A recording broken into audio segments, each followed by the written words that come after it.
Jadi inilah tanda kurang dewasa dalam berdemokrasi.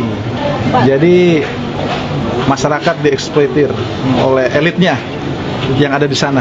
Itu kenyataannya begitu. Kita sangat menyayangkan, sangat menyesalkan.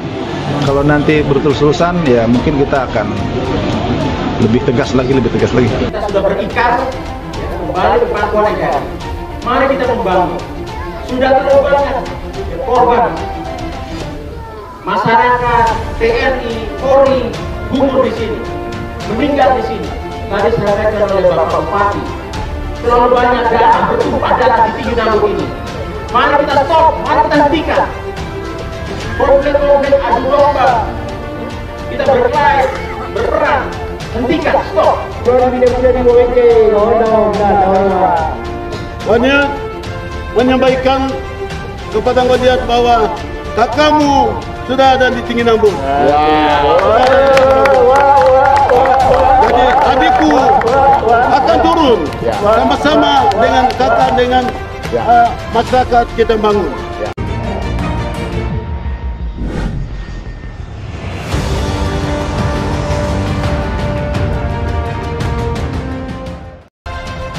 Warga angkat senjata pasca serangan KKB di Intan Jaya siagakan busur panah. Warga di Kabupaten Intan Jaya, Papua Tengah angkat senjata dengan melengkapi diri busur panah pasca serangan kelompok kriminal bersenjata atau KKB 2 hari berturut-turut di wilayahnya.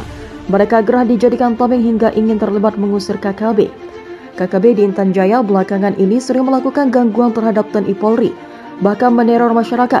Karena itu masyarakat pun angkat panah untuk mengusir KKB apabila datang ke kampung mereka, ungkap Kapendam 17 Cendrawasih Kolonel Herman Taryaman kepada wartawan Selasa 25 April 2023.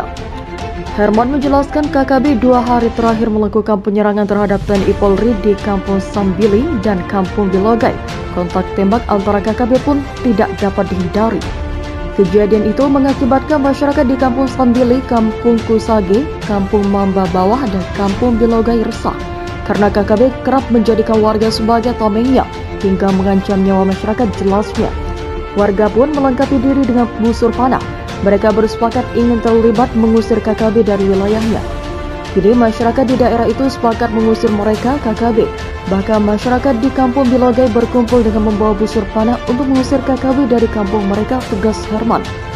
Herman menambahkan unsur Forkompinda Kabupaten Intan Jaya juga memberi atensi. Mereka sepakat untuk melawan gerombolan KKB yang membuat situasi daerah tidak aman. TNI Polri tentu akan berada di tengah-tengah masyarakat untuk memberi rasa aman, dan saat ini siaga 1 dilakukan guna mengantisipasi adanya serangan susulan, jelasnya. 2 hari KKB serang aparat TNI Polri di Intan Jaya. Sebelumnya diberitakan KKB menyerang wilayah Intan Jaya, Papua Tengah 2 hari berturut-turut. Awalnya KKB yang dilengkapi senjata api laras panjang menyerang aparat TNI di Kampung Sambili, Kampung Kusage, Intan Jaya pada Minggu 23 April. Gerombolan KKB dengan menggunakan 2 senjata api laras panjang berupaya menyerang TNI Yonif 305 Garin TKR saat berada di Kampung Sambili menuju Kampung Kusage, Kabupaten Intan Jaya, jelas Herman. Setelahnya KKB kembali menyerang pos Brimob Polri di Kampung Bilogai Senin 24 April. Namun Herman menyebut tidak ada korban jiwa dalam insiden itu meski sempat terjadi kontak tembak.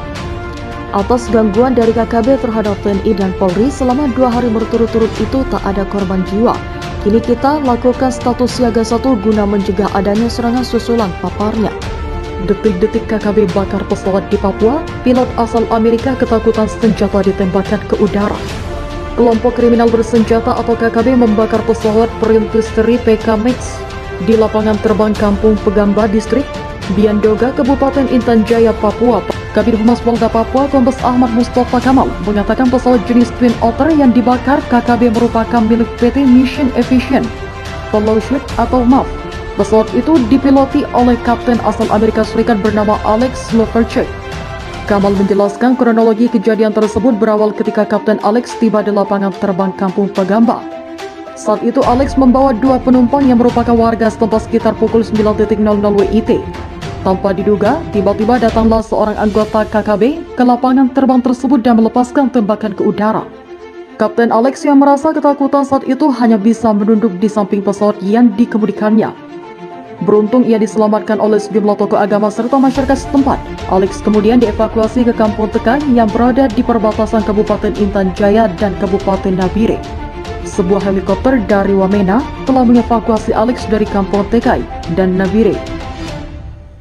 Sebuah helikopter dari Wamena telah mengevakuasi Alex dari Kampung Tekai ke Nabire pada Kamis ini sekitar pukul 6.00 WIT. Kini Alex telah berada di Nabire dan tidak mengalami luka apapun, kata Kamal dikutip dari Kompas.id pada Kamis 7 Januari 2021. Kamal mengatakan jajaran Polres Nabire telah berkoordinasi dengan Polres Intan Jaya untuk menuju ke lokasi kejadian, sebab lokasi yang akan didatangi itu hanya dapat dijangkau melalui jalur udara. Setelah dimintai keterangan oleh penyidik Polres Nabire, pihak MAP telah membawa Alex ke Jayapura tujuan agar Alex dapat mengikuti pemeriksaan psikologi lebih lanjut, tutur Ahmad. Sementara itu, Kapten Kogabwihan II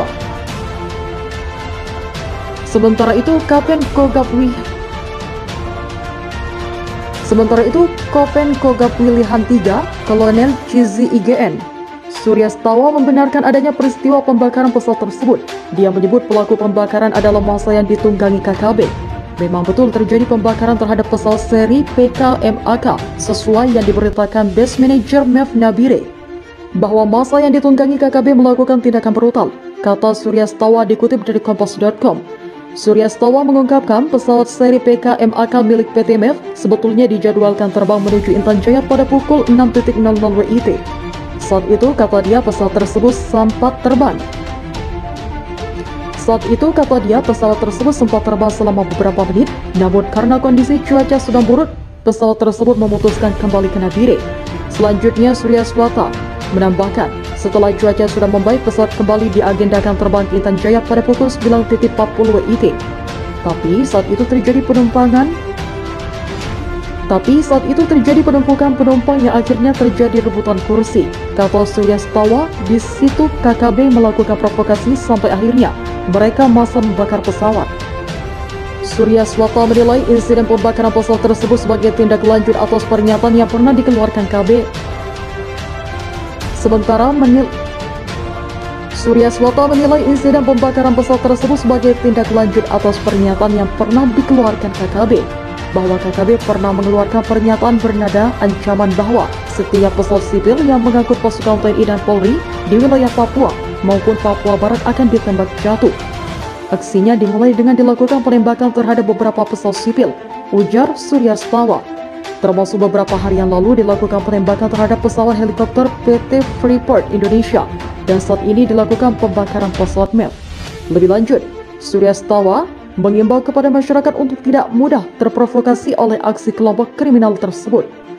Ia pun meminta agar masyarakat bersikap membantu pemerintah untuk membangun wilayah Papua dan Papua Barat. Diimbau agar masyarakat jangan mudah terprovokasi oleh keberingasan KKB. Tetap tenang dan bantu pemerintah untuk membangun Papua dan Papua Barat agar bisa maju dan sejahtera, tutur dia. Total sudah terjadi 2 kali aksi penyerangan pesawat oleh KKB pada awal tahun ini. Sebelumnya KKB Kalikopi juga menembaki helikopter operasional milik PT Freeport Indonesia di areal Tambah Distrik Tembagapura, Mimika, Rabu kemarin. Adapun pilot helikopter tersebut adalah Kapten Stuart James Forsyth dan terdapat 2 penumpang yakni David Philip Jones dan Nur Triadi. Helikopter tersebut milik PT Sayap Garuda Indah yang digunakan untuk kegiatan survei oleh pihak Freeport.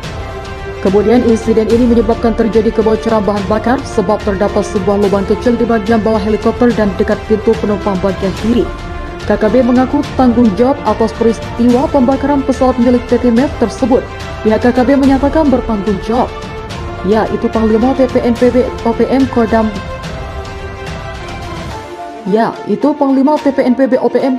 8 Intan Jaya Sabinus Weker dan Komandan Operasi Kodam 8 Intan Jaya Gus B. Weker bertanggung jawab, kata jubir TPNPB Sedi Sambo melalui rilis.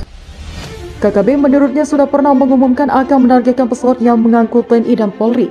Alasannya sudah jelas. Tahun lalu 2019 dan 2020, manajemen Markas Pusat Komnas TPNPB OPM sudah pernah umumkan bahwa apabila helikopter sivilian dan pesawat sipil komersial mengangkut anggota TNI dan Polri, maka TPNPB siap tembak, ujar Sedi.